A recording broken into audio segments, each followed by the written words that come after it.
What's up, you guys? Alex Jayson back here with a brand new video. Hopefully I'm going to different if you guys are on this one for today's video.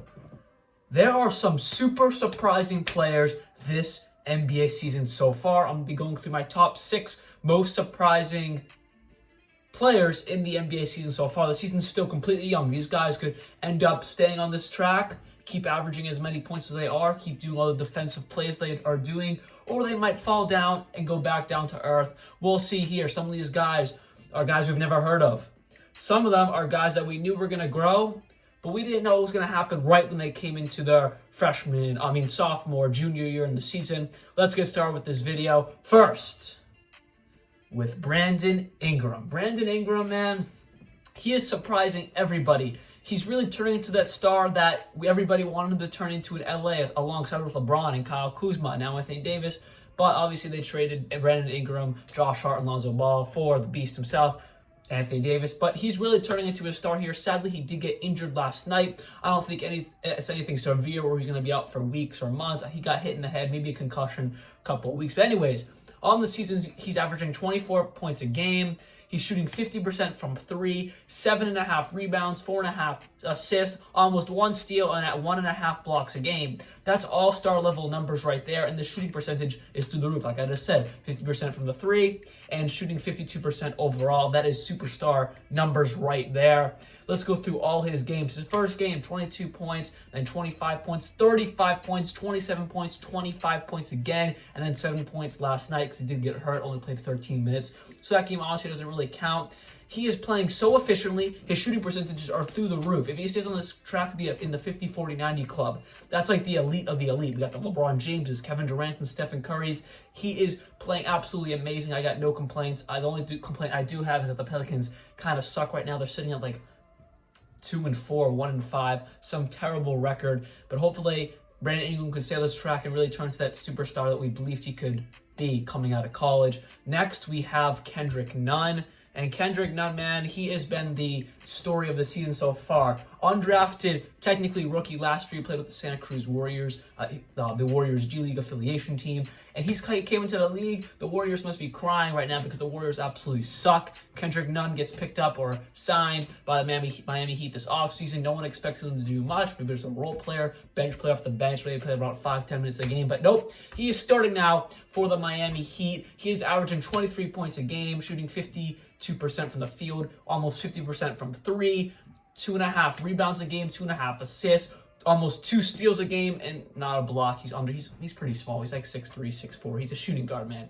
He's not going to get many blocks. But anyways, first game, his rookie game, 24 points, then 18 points, 25 points, 17 points, and then 28 points. He has been absolutely killing it. No one knew who this man was before, like a few weeks ago. No one expected anything from this man, but he's coming to the league and showing he is going to be a star in this league. Or if not a star, he's going to be a Lou Williams, a 6-man off the bench. Do I believe he can stay on this track? Probably not. He'll probably come back down to earth, average around 17, 18 points a game on the season. But that is still tremendous for a rookie. And watch out, he could snag that Rookie of the Year if he does stay on the track he is doing right now, averaging around 23 points a game. Then I believe he could win Rookie of the Year because Zion's getting a later start. RJ is doing well, but he's not going to average 23 points a game. And John Morant's a beast, but he's probably going to average around 18 points a game. If Kendrick Nunn stays on this track, I do believe he could win Rookie of the Year. My next guy I have on this list is PJ Washington. And no, he's not killing the stat sheets like the other 2 guys I mentioned with Brandon Ingram and Kendrick Nunn, but he's a guy that I didn't expect to do as well as he is doing right now. Yes, he's on a Charlotte Hornets team that is 3-3, surprisingly. They're doing pretty well for themselves. They're at 500. And PJ Washington is a big part of that. He's averaging 15 points a game on the season, shooting 56% from the field, 50% from 3, 7 rebounds a game, 1.5 assists a game, 1.5 steals a game, and almost 1 block a game. Now, his rookie game, I actually watched this game. He got 27 points, 4 rebounds, 1 assist, 1 steal, 1 block, shooting 7 for 11 from 3. That's absolutely nuts. And 9 for 17 from the field. That 3-point shooting I just mentioned, a 7 for 11 from 3, that just proves he's going to be a shooter in this league, and he's a big man, and I think this man has all the potential in the world. And like I said, he's not killing the stats, 15 points a game. That's really good for a rookie, but he's not going to be he's not going to be like a killer like Brandon Ingram or Kendrick Nunn this season. They look like they're going to be killers. But we got PJ Washington here, got 27 points his first game, 10 points his second game, 8 points his third game, and then 11 points, 23 points, and 11. So he's averaging around, like I said, 15 points a game. But it's more than the pudding. He's getting steals, he's getting rebounds. He's kind of like a Grant Williams for the Celtics.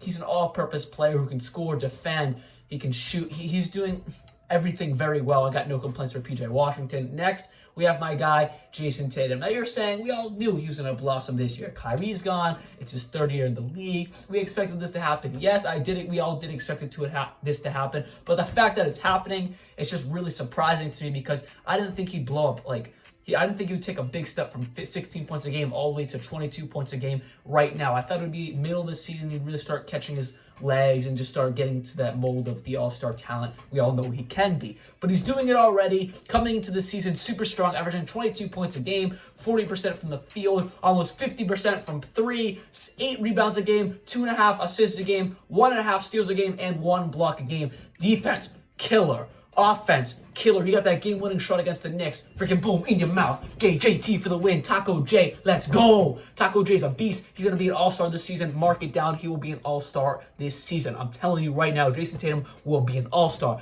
First game of the season, 21 points. Second game, 25 points. Third game, 15 points. But he shot the ball very bad that game. So, it's okay, JT. You're human. We'll give you a break.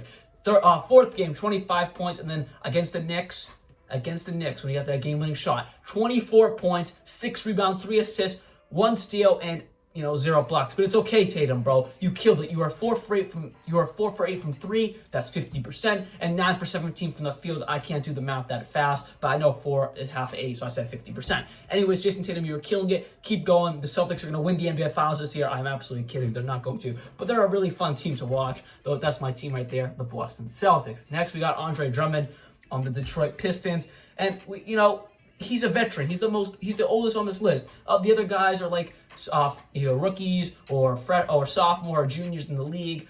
I think Brandon Ingram might be his 5th year, so he's graduated, I guess. Anyways, Andre Drummond is surprising the league when it comes to the defense and the score. Just everything about his game, he really took another step up. He's averaging 22 points a game and 19 rebounds. He's had four games already where he's got 20 points and 20 rebounds. That is absolutely killer. Do you understand the level of talent you have to do that?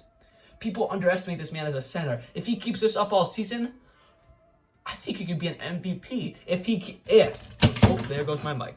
Hold on. All right, I'm back. If Andre Drummond keeps this up all season, he could be potential for MVP. Andre Drummond as that 2020 MVP, 2019-2020 NBA season MVP. Watch out, man. He's coming for you, Harden. He's coming because those numbers right there are absolutely outstanding. Let's go through his game so far. First game, he had 13 points and 12 rebounds, then 18 points, 18 rebounds, 21 points, 22 rebounds, 25 points, 24 rebounds, and last night, 25 rebounds and 25 points and 20 rebounds. I might have been saying that wrong the whole time. Besides the point, he's absolutely killing the league, averaging around 3 blocks a game, 2 steals a game. Oh my God, he's absolutely killing it. And then when Blake Griffin comes back, and then D Rose, he wasn't there last night, but when D Rose comes back, oh my God, the Detroit Pistons, man, they could be a sneaker team to make like that 3rd, 4th seed in the Eastern Conference. No one's going to see it coming, but they could be a sneaker team. And then when Reggie Jackson comes back, this honestly is one of my favorite teams to watch so far this season. And they haven't even had Blake Griffin yet. So this team, watch out. And Andre Drummond, you are really, really surprising me. He's always been that 16-16 guy, but now he's averaging 22-18 and possibly 22-20. God damn, the NBA needs to watch out for this man right here. Next, we got Shai Gilgeous-Alexander. We all knew he was a very good talent, absolutely killed it in the playoffs last year against the Warriors. The Clippers had put up a good fight against the Warriors. Then he gets traded to Oklahoma for Paul George, with Danilo Gallinari, that whole deal. So the Clippers wanted to keep this great talent with Shai Gilgeous-Alexander, but you got to give up some to get something great, and they gave up a great young talent with Gilgeous-Alexander to get something great right now with last year's MVP candidate with Paul George. So honestly, for the Clippers, it was a smart move, but the Thunder, man, 10 years down the line, they might win this trade, honestly. This man's killer. He's like a 6'6" point guard. He's like Lonzo Ball, who's not afraid to shoot the 3. Yeah, that was something. Yeah, I'm making fun of you, Lonzo. Shoot the damn ball, buddy. You can make it. He's like Alonzo Ball who can shoot the freaking rock. He's averaging 22 points a game on the season, 46% from the field, 38% from three, 7.5 rebounds a game, 4 assists a game, almost 1 steal and 1 block a game. Like I said, he's 6'6", and he's a point guard. Oh my God, 1 block. Most point guards are even averaging a block a game. This man's averaging a block and a half almost.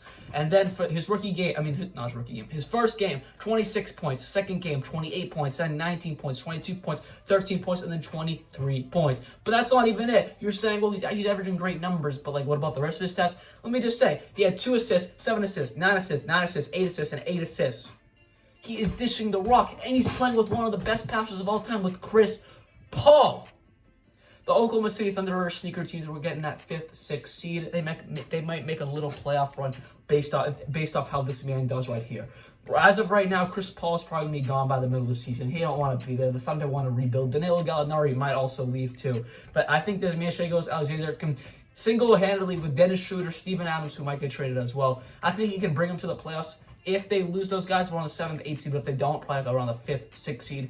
This is a very underestimated team. I really love the Thunder, even without Russell Westbrook. It's honestly because I love their jersey colors. Those blue, icy. And then those orange ones, damn, icy. But anyways, I say Shai Gilgeous-Alexander could be a breakout player this year. Watch out the NBA. Shai Gilgeous-Alexander is coming for you. Anyways, hope you guys did enjoy this video. These are my top 6. These aren't in any order, but my top 6 most breakout players or surprising players so far this NBA season. I'm also going to do the other side of it, of the most disappointing players so far this season, but that'll be another video. Hopefully you guys did enjoy this video. And like always, peace.